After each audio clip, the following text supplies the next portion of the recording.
Oi, gente, feliz 2025, que esse ano seja maravilhoso para todos nós e que nos renda boas leituras. Focando no conteúdo aqui do canal, que são os livros, eu decidi trazer esse vídeo contando quais foram as 10 leituras que eu mais gostei de realizar ao longo do ano. Em 2024, eu li 38 livros e um dado que me deixou muito feliz foi perceber que desses 38, 29 foram escritos por mulheres e apenas 9 escritos por homens. Ao longo da minha vida leitora, eu mudei bastante o meu gosto literário e hoje em dia eu percebo que eu me identifico mais com narrativas, personagens desenvolvidos por mulheres, e isso tem feito com que eu acerte muito mais o meu gosto. E ter esse conhecimento fez com que eu acertasse muito mais nas leituras, na escolha dessas leituras. Então, desses 38 livros, 17 eu classifiquei como 5 estrelas, que foram leituras incríveis. E dessas 17, eu selecionei 10, que foram as que mais me marcaram para conversar com vocês hoje. Vou começar falando dos 3 livros de contos que eu li.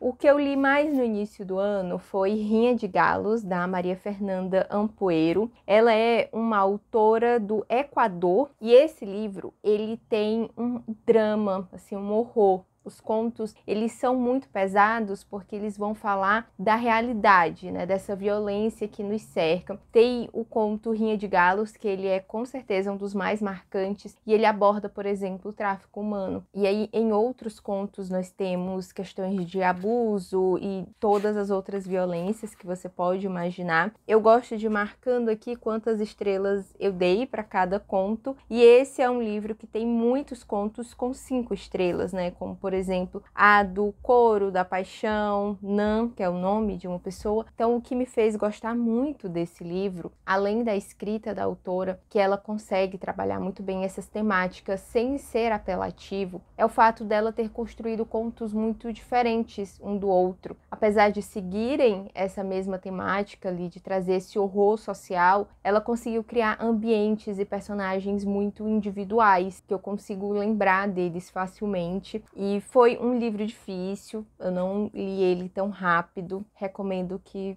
vocês peguem com um pouco de cautela, mas vale muito a pena, principalmente por ter essa qualidade realmente da escrita, ser um livro bem editado, os contos foram bem selecionados, você percebe que houve aqui um trabalho muito bacana, e eu quero ler outros trabalhos da autora. Esse daqui ele foi publicado pela Moinhos e tem tradução da Silvia Massimini Félix. Aí um outro livro de contos que eu achei que iria seguir essa mesma linha foi Coelho Maldito, mas ele é bem diferente, né? Esse daqui é da Bora Chang, é um livro sul-coreano, porque ele foca mais, né? Os contos desse livro focam mais no bizarro, sabe? Assim, no absurdo, no fantástico, realmente. Tem também um horror aqui social. Em alguns contos a autora trabalha questões assim que são da nossa realidade, mas ela desenvolve de uma forma muito peculiar. Eu fiquei fisgada em todos os contos pela curiosidade. Eu queria saber aonde isso dali ia me levar,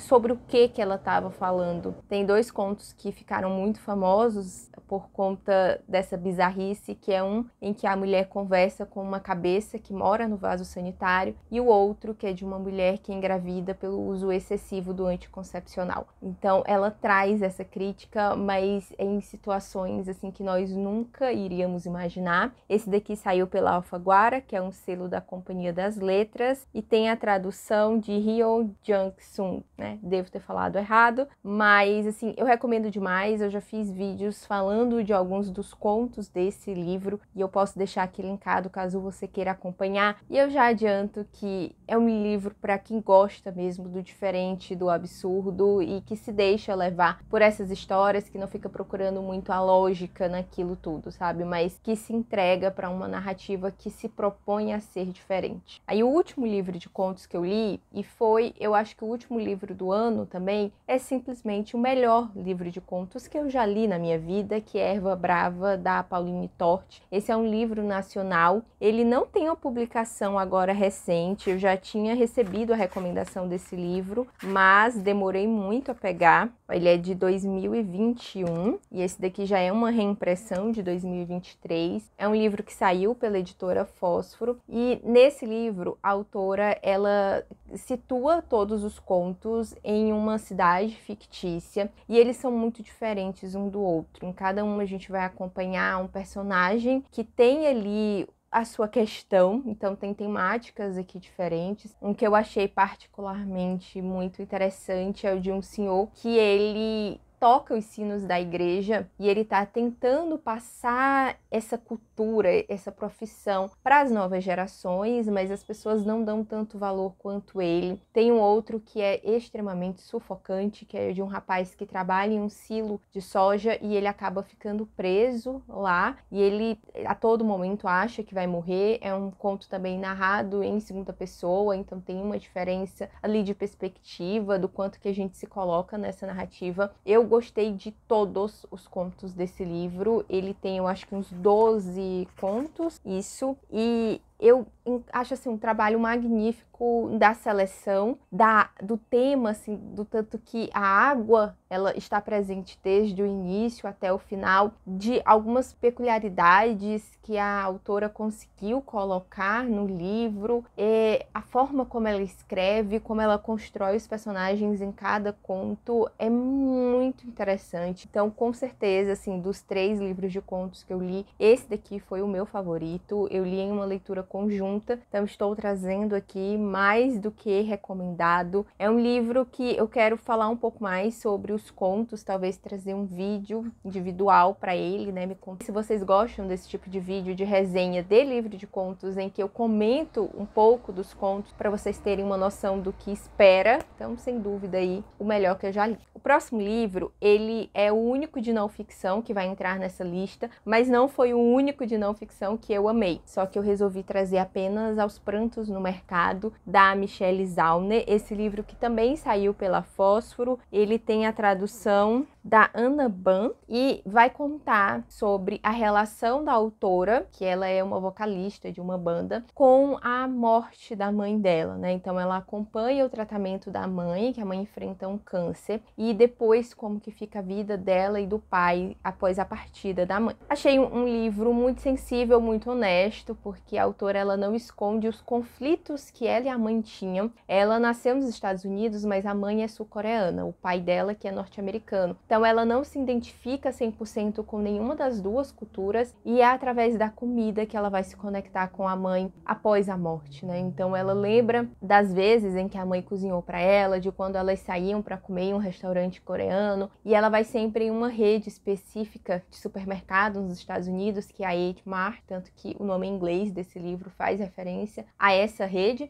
para poder comprar comidas coreanas, para ter essa ligação com a mãe mesmo, né, após a morte. Então é um livro que eu achei muito difícil de ler na minha situação, mas ao mesmo tempo que eu consegui me identificar com diversas passagens, assim, com pensamentos que só quem já passou por essa situação talvez entenda, porque eu sei que cada um também lida de uma forma diferente, mas esse livro ele me foi de um certo conforto. Apesar da temática triste, eu me senti um pouquinho abraçada, assim, talvez por ter essa identificação, por ter uma outra pessoa que está passando, né, por essa mesma situação. Então fica aqui a recomendação. É um livro, sim, difícil, sensível, mas eu acho que tem muitas pessoas que gostam, né, de ter esse sentimento ao realizar a leitura de um livro, então fica aí a recomendação. E agora nós vamos para romances. O primeiro que eu quero comentar é Cramp, da Maria José Ferrada, é uma autora chilena. Esse livro saiu pela Moinhos com a tradução também da Silvia Massimini Félix. É um livro curtinho, eu acredito que ele se encaixe como uma novela. Estou considerando aqui um romance porque é como ele está catalogado, mas aqui eu estava esperando assim uma narrativa completamente diferente, porque eu já li outro livro da autora, que é O Homem do Outdoor, que foi uma das minhas melhores leituras de 2023, mas em Cramp nós temos temos uma menina que ela acompanha o pai, ele é representante comercial, então vai nas pequenas cidades mostrar os produtos, enfim. E aí essa menina, ela tem um mundo muito limitado, porque o seu desenvolvimento ele é muito pautado nos catálogos que o pai tem dessa empresa. Então ela relaciona muitas coisas com os produtos que a empresa vende, enfim. Mas o momento em que esse livro cresce é quando a gente vai conhecer um pouco da história da mãe dela. A mãe dela está sempre em casa, ela é muito calada, muito triste,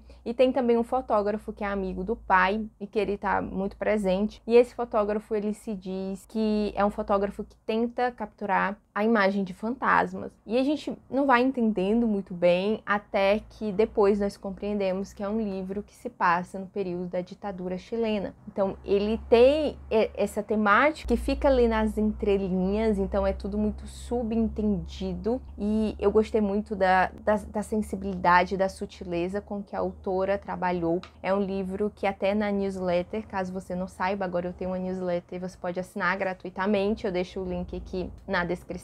Mas enfim, eu recomendei como um livro para quem gostou do filme Eu Ainda Estou Aqui, porque tem uma temática ali similar e aqui de uma forma completamente diferente, em um país diferente, mas que eu gostei bastante. Ele é curtinho, você consegue ler rápido, e eu achei maravilhoso. E aí depois eu até descobri porque que nós não temos nomes dos personagens, né? É a M, o D, são só iniciais, e depois eu vi alguns comentários falando que o livro foi inspirado na vida da própria autora, e aí ficou ainda mais interessante. Daí um livro que tem uma temática parecida, de também se inspirar na vida da autora e de tratar de um período da ditadura no Chile, A Casa dos Espíritos, de Isabel Allende, provavelmente o melhor livro que eu li em 2024, né? Aqui eu não estou ranqueando, os 10 eu gostei muito, mas aqui a Isabel Allende, ela vai trabalhar de uma forma diferente, porque ela constrói um romance grande, né, extenso, e no início bem humorado, daí vai mudando um pouco o tom, até que o último terço ali do livro, ele é completamente político, violento, e vai tratar realmente das consequências da ditadura. Esse livro,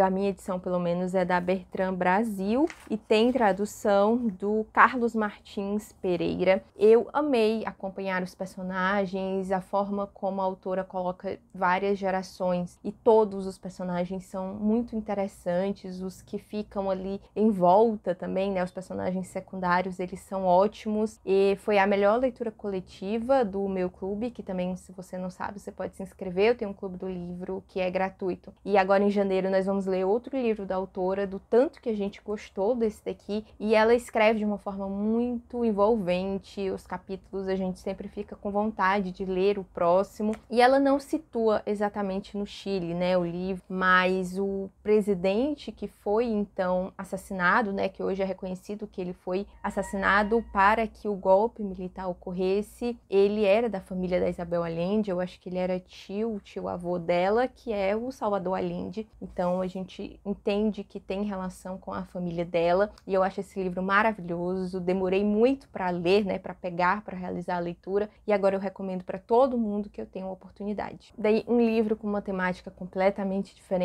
A Água Funda, da Ruth Guimarães. Esse livro é nacional, saiu pela editora 34, e esse tem um prefácio de Antônio Cândido, é um livro, eu acho que de 1950, mais ou menos, e ele foi reeditado, né, incluíram o prefácio, e ele é, assim, muito diferente e me agradou muito porque a autora, ela estudava a oralidade, né? Ruth Guimarães, ela é muito conhecida por estudar folclore e oralidade, ela tem outros livros escritos, mas aqui em Água Funda, ela escolheu retratar a vida de pessoas ali em uma região, e aí nós temos uma fazenda que no início era de uma sinhá, tinha pessoas escravizadas, e aí o livro, que é curto, mas ele cobre ali 50 anos de história. Então, no final, o tipo de trabalho ele já mudou. Não são mais pessoas escravizadas que trabalham ali, é uma usina de açúcar. Então, é como se fosse uma cooperativa. E a gente percebe que,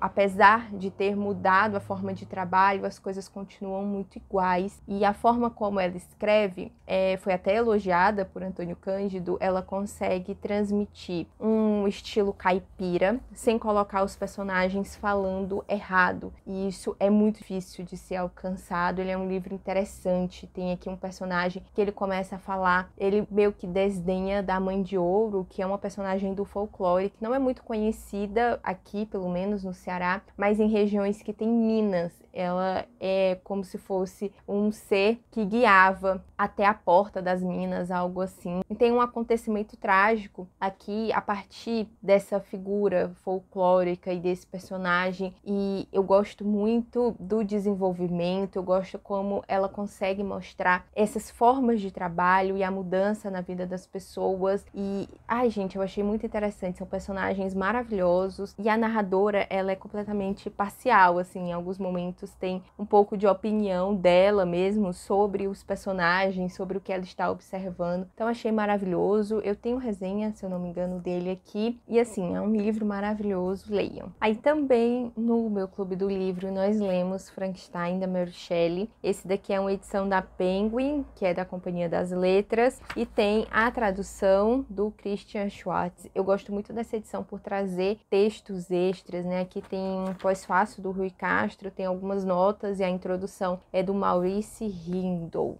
acho que se fala assim. E eu não esperava curtir tanto esse livro, eu já conhecia um pouco da história, sabia que Frankenstein era o criador, né, Dr. Victor Frankenstein, e não a criatura. Algumas pessoas se surpreenderam, inclusive, com essa informação. E eu trouxe um diário de leitura para esse livro, então, caso você ainda não tenha lido, né, não vai fazer muito sentido assistir ao vídeo, mas se um dia você decidir ler, assiste acompanhando o vídeo, que vai ser muito bacana. Nós fizemos aqui capítulo por capítulo, fomos conversando lá no grupo, porque o início do livro, talvez ele não te prenda tanto, mas para quem gosta de um tom melancólico, de livros que vão fazer com que a gente pense, assim, de questões existencialistas, por exemplo, com certeza vai curtir esse clássico. Eu acho que uma das partes mais interessantes é você perceber o quanto que essa criatura, ela vem sem nenhuma concepção, sem nada, né? É um ser em branco, e tudo que ele aprende é a partir da observação do mundo, da sociedade. Então, se ele tem atitudes que podem ser consideradas monstruosas, ele aprendeu observando alguém. Essa reação, essa ação dele a determinadas situações, elas não vêm do nada, né? Ele conseguiu absorver ali do meio em que ele estava vivendo. Gosto muito de ser um homem criando essa criatura e do desejo da criatura de ter uma companheira, né?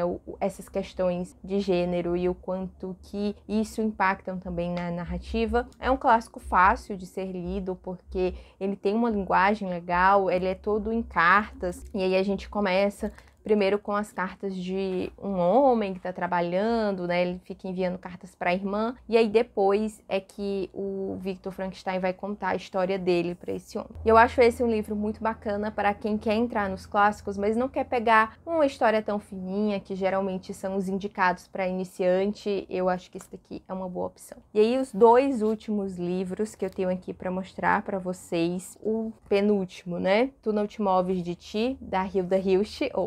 Da Hilda Hilst, eu tenho aqui esse box que é composto por 2 livros, né? Aqui eu tenho o volume 1, ele sai pela Companhia das Letras, e juntando os 2 livros nós temos toda a prosa que a autora publicou. Eu já tinha ouvido falar muito da poesia, né, dessa autora, e me deparei com a prosa e eu fiquei completamente apaixonada. Eu gosto muito de livros em fluxo de consciência, e aqui ela faz uso desse estilo narrativo, que é quando a gente acompanha os pensamentos do personagem. Então, se você parar para tentar observar como você pensa, você vai perceber que a gente não tem uma linha de raciocínio muito linear. Nós estamos pensando em algo, de repente a gente lembra de outra coisa e começa a pensar nessa outra coisa, e aí a gente quer fazer algo, aí muda, então vai a todo momento mudando. E é assim que essa narrativa funciona.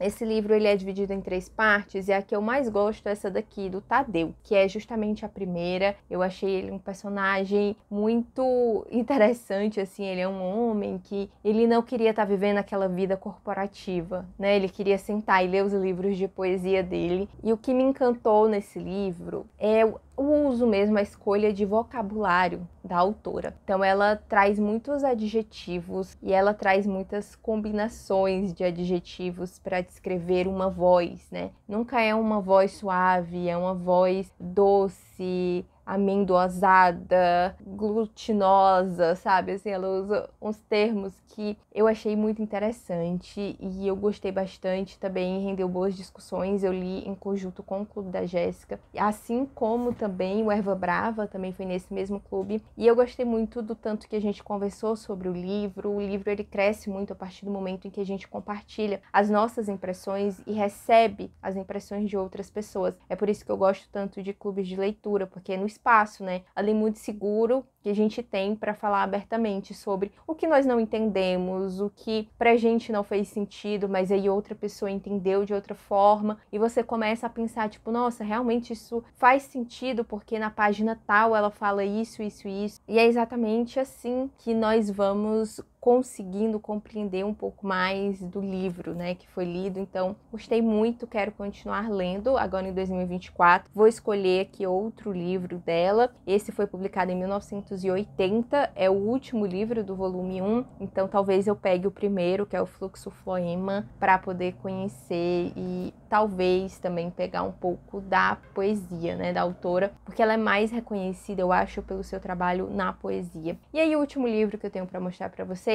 é o meu segundo mais favorito do ano, digamos assim. Ele só perdeu para Casa dos Espíritos, que é A Idiota, da Elif Bauman. Esse daqui sai também pela Companhia das Letras e tem a tradução do Odorico Leal. Odorico Leal que eu conheci em um evento da faculdade. Ele veio divulgar um livro que ele está publicando, mas ele já é muito reconhecido por ser um tradutor, né, brasileiro, e eu não tinha feito a associação de que foi ele que traduziu um dos meus livros favoritos aí do ano, e eu gosto muito desse livro, e é muito difícil sempre recomendá-lo, né? Por exemplo, eu recomendei para a Gabi, ela odiou, e ele é complexo, porque é para quem gosta de livros em que não acontece nada. Então, assim, eu não estou falando isso apenas para dizer que ele é um livro diferente. Não, gente, ele realmente não acontece nada. Se eu não me engano, eu já falei também com a Bárbara Bonângelo, que eu adoro, acompanho, sobre esse livro, e ela também não gostou, ela abandonou, eu acho. Ou eu acho que foi isso, ela começou a ler e não curtiu. Mas ele tem algo que me pega muito pela nostalgia.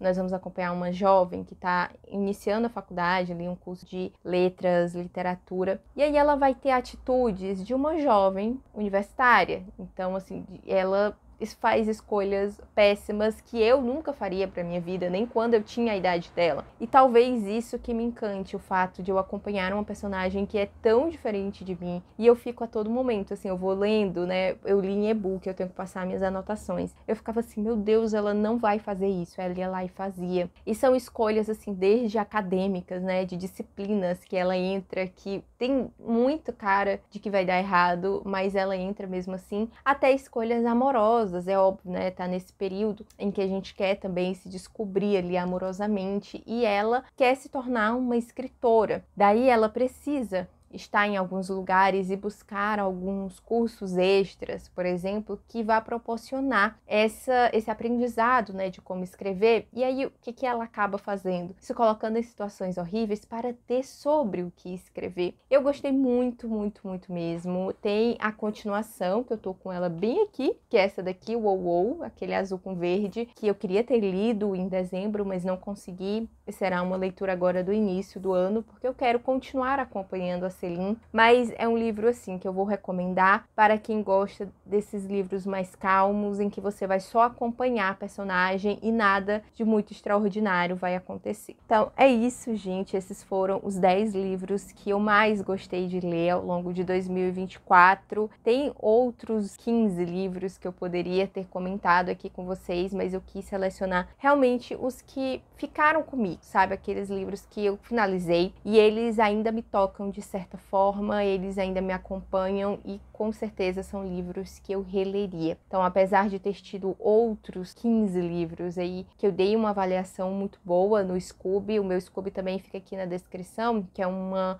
rede social em que a gente avalia livro, basicamente. Eu quis trazer realmente os que mais ficaram, né, comigo, os que vão fazer parte aí de mim de agora em diante, sabe? Tem aquela mudança de perspectiva a partir da leitura deles. E eu vou amar se você me contar qual foi o livro que tu mais gostou de ler. Pode fazer um top 3, top 5, caso não consiga escolher só um. Eu gosto muito dessa troca que a gente tem, né? Estou sempre conversando com vocês aqui, eu no Instagram, o meu perfil também tá na descrição. E eu espero que tenha sido um ano muito bom e que vocês continuem me acompanhando aqui em 2025. Vou provavelmente gravar um vídeo comentando dos livros que me decepcionaram. Foram poucos, acho que no máximo 5, que eu estava esperando muito e, né, não veio aí. Então agradeço por quem assistiu até aqui, já se inscreve no canal se ainda não for inscrito e eu espero encontrar vocês aqui no próximo vídeo.